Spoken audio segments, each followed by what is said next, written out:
guys, we are back. Good evening, good morning, or good afternoon. As always, it is so great to see you.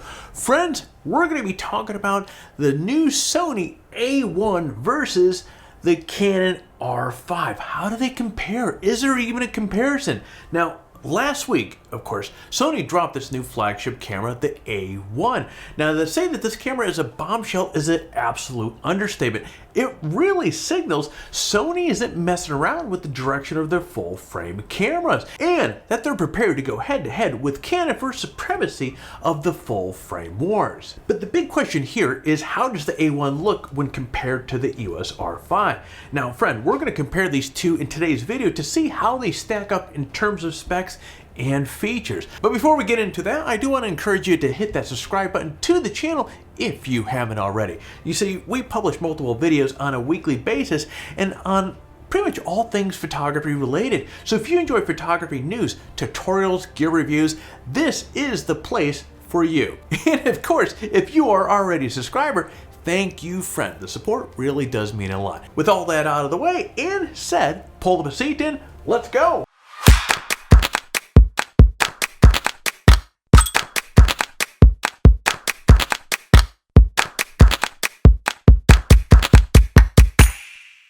Now let's just clarify one thing off the start. I don't have my hands, or have not had my hands on the Sony A1 yet. I'm working on that though. So this comparison will be strictly based upon what these two cameras look like on paper. Now I can offer you my thoughts a little bit more detail on the R5 since I've had one since last summer. But just keep in mind that when I compare these cameras head to head, I'm basing these comments on the A1 solely on the specs and features that have been released.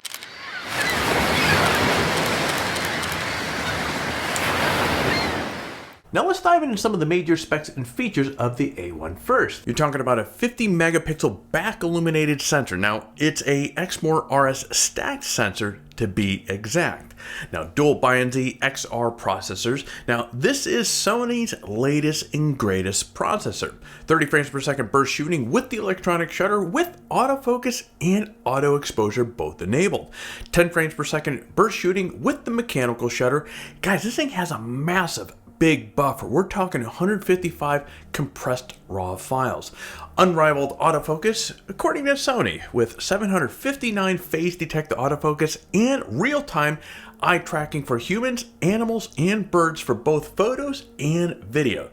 Now, Sony claims that the A1's autofocus is the fastest that they've ever created and is 30% more precise than the Sony A9 Mark II. 5-axis IBIS, which gives you 5.5 stops of shake reduction, up to 8K 30p and 4K 120p video, now the same as the Canon EOS R5. 240Hz OLED EVF, which is 9.44 million dots of resolution, a 0.90x field of view, and is blackout free. Base ISO is 100 to 32,000, and this is expandable to 50 to 102,400. Up to 15 stops of dynamic range. Pixel shift multi-shooting feature allows you even higher resolution shots.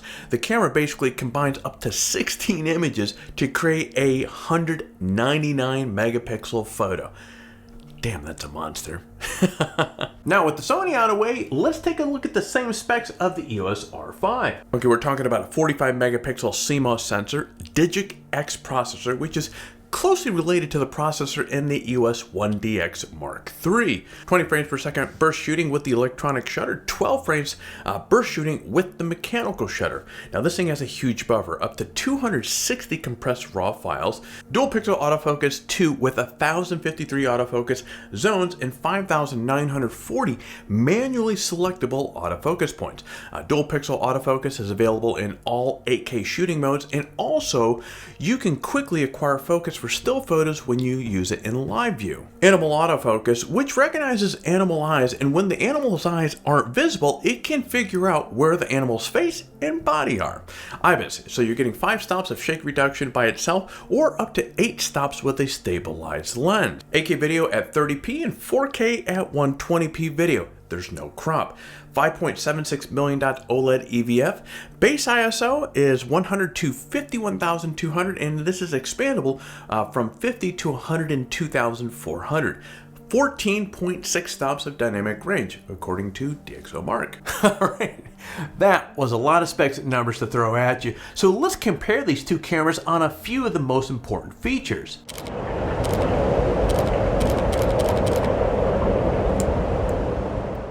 Now the heart of the Sony A1 is the 50 megapixel sensor in the 2x XR processors. Now here's the wild thing, the combination of this sensor and processor means that this camera can achieve a rare combination of resolution and speed. The sensor is the same stacked CMOS design that is in the A9 and the A9 Mark II, both of which have lightning fast readout times. And here's where things get spiced up a little bit. This new sensor adds a new high-speed processing circuit that adds a new analog to digital method to speed things up even more. Friend, the result is that the A1 can read out the sensor in less than, you ready for this? 1/200th of a second. Woo! That is fast! I don't know how that's gonna look on camera. I almost feel like kicking my own ass for saying that, woo! Anyways, additionally guys, the A1 can shoot its full 50 megapixel resolution at 30 frames per second. Yeah. Now granted, this is only achieved in lousy compression RAW mode, but still, that's pretty impressive. Now if you want to shoot in lossless RAW mode, the burst rate drops down to 20 frames per second, which is, man, that's nothing to be disappointed about. Now, in looking at the R5, the 45 megapixel sensor offers slightly less resolution than the A1, and the R5 Digic X processor results in a sensor readout speeds that are about a quarter of the speed as fast as the A1. This simply means that the A1 has a much faster burst speed with the electronic shutter. So we're comparing 30 frames per second to the R5's 20 frames per second, making it a better choice for fast action. Come to think of it, the A1 should have far less rolling shutter as well. So on paper, the A1 wins the sensor and processor category, mainly because it has a high resolution sensor, 2 processors compared to the one that the R5 has. So the readout speeds are going to be much faster.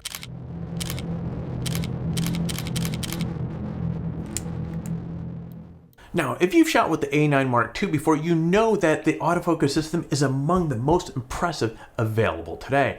Well, the A1 is supposed to have an even better autofocus system. Now, as I mentioned a moment ago, it has the same human, animal, subject tracking capabilities as the A9 Mark II. However, the A1 will also have real-time eye autofocus for birds. Now, in all 3 instances, humans, animals, and birds, the A1 uses algorithms that are trained by machine learning to be able to detect eyes. Now, guys, this is a huge benefit since many birds have small eyes, and the appearance of these birds' eyes range, or it's going to range from species to species. On top of that, the A1 is able to do 120 AE and AF calculations every single second. Now, for comparison's sakes, that is twice as many as the A9 Mark II. So how does that stack up against the R5? Now, I can attest to the quality and accuracy of the dual pixel autofocus system in the R5. It's actually pretty incredible. Now, the autofocus system offers approximately 100% coverage across the frame. This gives you more precision when you're placing autofocus points. It also allows the camera to continuously track focus throughout the frame. Additionally, the dual pixel system works down to -6 EV with most RF lenses. So guys, you're getting incredible autofocus accuracy even down in some pretty dark shooting conditions. Now, the one thing has impressed me most about the R5's autofocus system is its ability to track faces, eyes, and bodies. It also tracks animals and birds with excellent precision. Now, Canon used machine learning to build the system and give it very high level of accuracy. The R5's autofocus system has 5,940 autofocus points compared to Sony's 759. And guys, 759 is nothing to frown upon. It's just really hard to compare to nearly 6,000 autofocus points, which of course are all manually selectable. So on paper, I'm gonna go with the R5 as the winner here. Things appear to be pretty close in terms of autofocus features and performance between these two cameras, but the sheer number of autofocus points in the R5 tips the scale in its favor.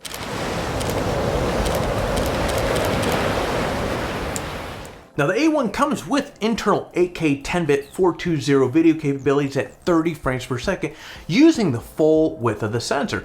Now, according to Sony, the 8K footage is super sampled from 8.6K, which should result in ultra sharp 8K videos. Now, you can also record 4K at 60 frames per second using the full width of the sensor, or you can turn on active image stabilization and record 4K at 60 frames per second with a 1.1x crop. Now, if you're after slow motion video, the A1 gives you an option to record 4K at 120 frames per second using the full width of the sensor. Now, however, the video will be cropped down to Super 35 with 5.8K oversampling. Now, it's also worth mentioning that the incredible autofocus system that we just spoke about does work in all video modes. You get the option of recording 10-bit 422, color detail, S-Log, or hybrid log gamma modes. Now, each mode offers Sony's H.2.6 code, so if you want to kick things up a notch, there's an option to output 16-bit raw video to an external recorder. Now, I know what you're thinking. What about the heat, Alex? Well, all that heat the camera generates is dissipated using the design that is similar to what Sony put into the A7S III. Now, according to Sony, this system is 5 times more efficient at cooling the camera than the system that is in the A7R4. The result is more than 30 minutes of 8K video capture. Now, of course, time is going to tell whether Sony's heat dissipating system actually delivers what it needs to. Now, the video performance of the R5 is comparable to what the A1 seems to offer. The R5 can shoot 12-bit 8K raw video internally and do so with autofocus capabilities. Now, you also get loads of video options like 8-bit or 10-bit, 10-bit 422 with Canon log or HDR-PQ. Non-raw 8K video is compressed using H.265, while 4K in full HD video is using either the H.265 10-bit or the H.264 MPEG-4 420 8-bit modes. Furthermore, the R5 can record 8K video in either DCI 8192 by 4320 resolution or UHD 7680 by 4320. 8K UHD video can be recorded up to 30p, while 4K is available up to 120p and full HD is available up to 60p. Now, until I get my hands on the A1 and see how the video specs play out, it's really hard to determine the winner here. Now, both cameras obviously have incredible video specs when you look at these on paper here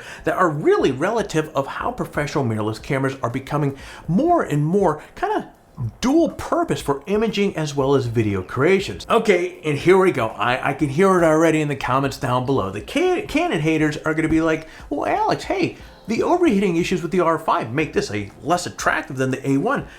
But guys, who knows? The A1 might suffer the same fate. After all, when the R5 came out, the overheating wasn't supposed to be an issue, but it was an issue. I hope the Sony doesn't have any issues with it, but you know what? Time's gonna tell. Some of these cameras are gonna start getting out in the hands of folks here pretty soon. So we're just like what happened with the R5. Yeah, we're gonna find out pretty darn quick with the A1 here. Crossing my fingers for you, Sony. So for now, I'm gonna call it a draw on the video specs.